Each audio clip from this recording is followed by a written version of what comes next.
It's Wednesday, Klaus here. It's time for another basic Davinci Resolve tutorial. Hello, Klaus here. It's Wednesday and time for yet another basic Davinci Resolve tutorial.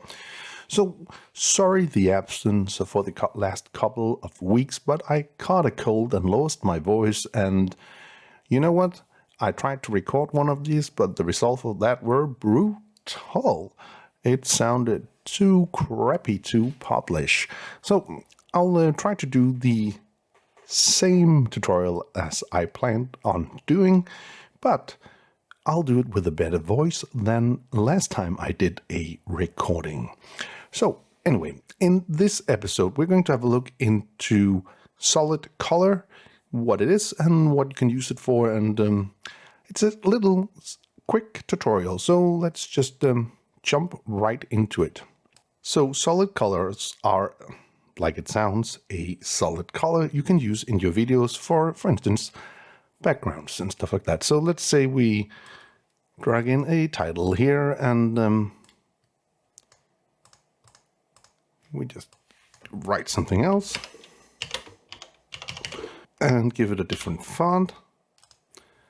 And we want something like that with different color. Let's say we want something like this. And I'm also want to add in some shading elements, and I'll go into 3 and I'm putting in some drop shadow.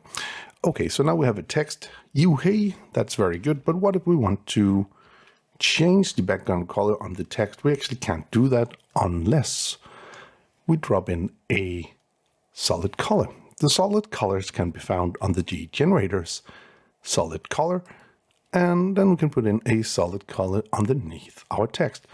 So in general, nothing is happening.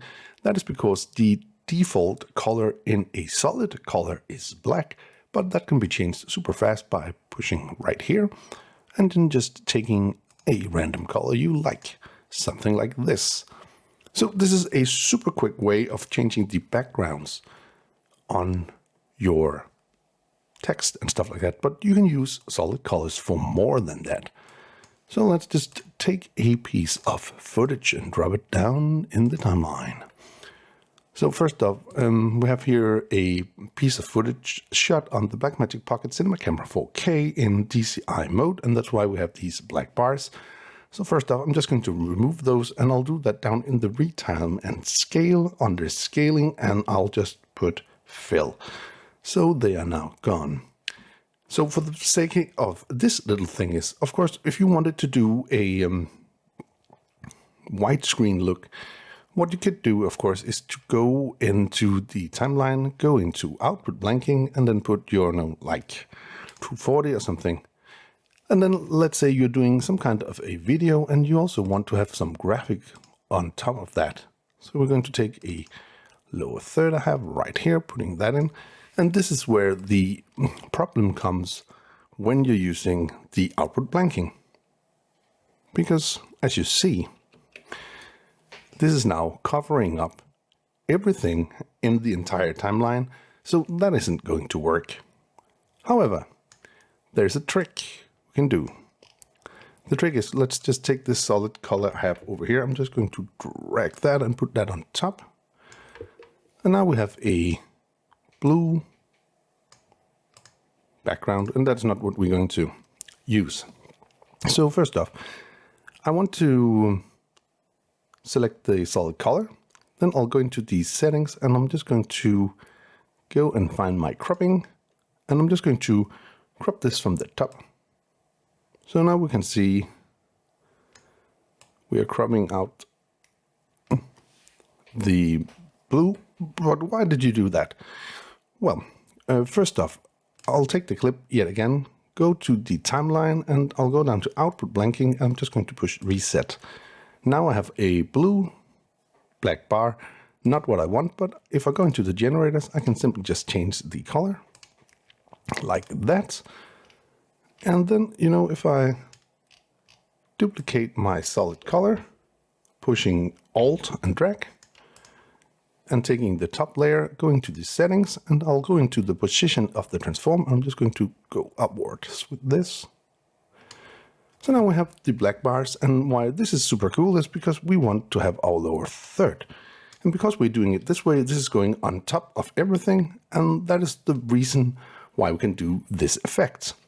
So a little super nice thing to remember.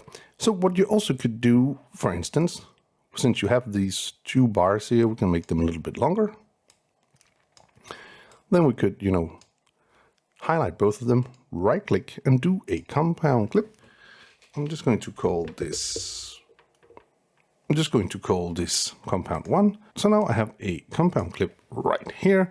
And of course that can do the exact same thing, just taking out one video track. And if you want to make this longer, you can just go in and right click, and then you can either decompose in place or you can open in timeline.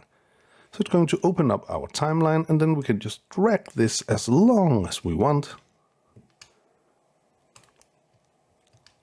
Let's say we want something like that. When we've done that, we'll go down here to the corner and double click, and we're going to go out, and we can now extend our black bars as long as we want, or as long as it is in the compound clip.